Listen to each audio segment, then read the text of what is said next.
আসসালামু আলাইকুম বন্ধুরা, তোমরা কেমন আছো?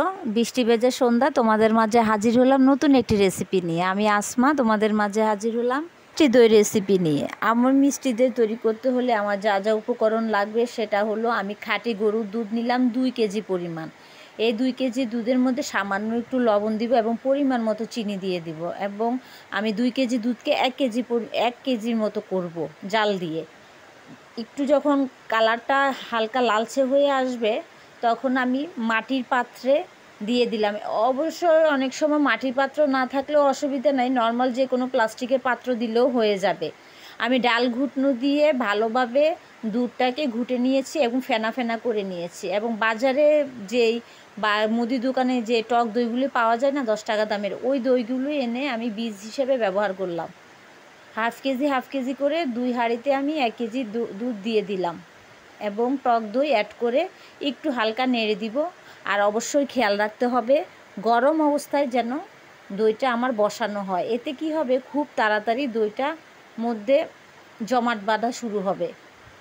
এবং আমি ফয়েল পেপার দিয়ে ভালোভাবে ঢেকে দিলাম, যাতে কোনো রকম বাহিরের আর্দ্রতা ভিতরে ঢুকতে না পারে এবং ভিতরের কোনো বাতাস যাতে বাহিরে বের হতে না পারে।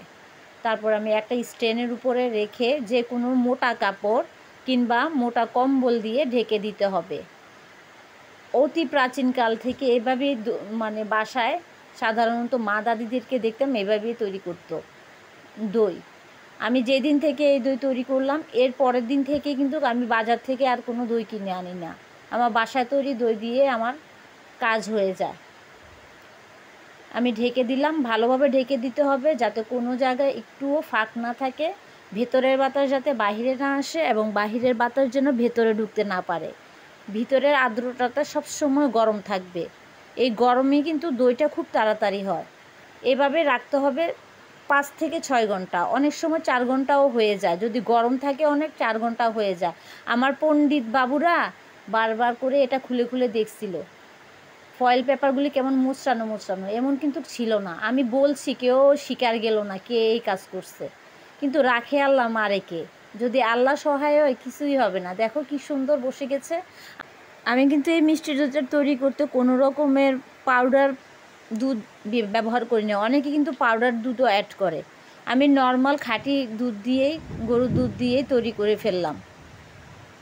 আর ইনস্ট্যান্ট যদি খুব তাড়াতাড়ি তোমরা দই খেতে চাও তাহলে কিন্তু ভাপের মধ্যে দিয়ে 2 ঘন্টার মধ্যেও দই তৈরি করা যায়, কিন্তু আমি অত প্রয়োজন মনে করি নেই। আস্তে আস্তে হবে, সেটাই খেতে অনেক মজা। প্রাকৃতিকভাবে যে জিনিস তৈরি করা হয় ন্যাচারালি, সেটা কিন্তু খেতে অনেক সুস্বাদু হয়। দেখো আমি ফ্রিজের থেকে নামানোর পরে 1 ঘন্টা পরে ফ্রিজের থেকে নামালাম, আর দেখো কালারটা কি সুন্দর আসছে। বগুড়ার দই বলেন আর কুমিল্লার দই বলেন, নিজের হাতের তৈরি দই সবচেয়ে বেস্ট। তোমরাও বাসায় এভাবে ট্রাই করবে, দেখবে খুবই ভালো লাগে। বাহিরের দই থেকে হাতের তৈরি দই কিন্তু অনেক সুস্বাদু হয়। অসংখ্য ধন্যবাদ কষ্ট করে আমার ভিডিওটা দেখার জন্য। লাইক, শেয়ার, সাবস্ক্রাইব করে পাশে থাকবেন। আল্লাহ হাফেজ।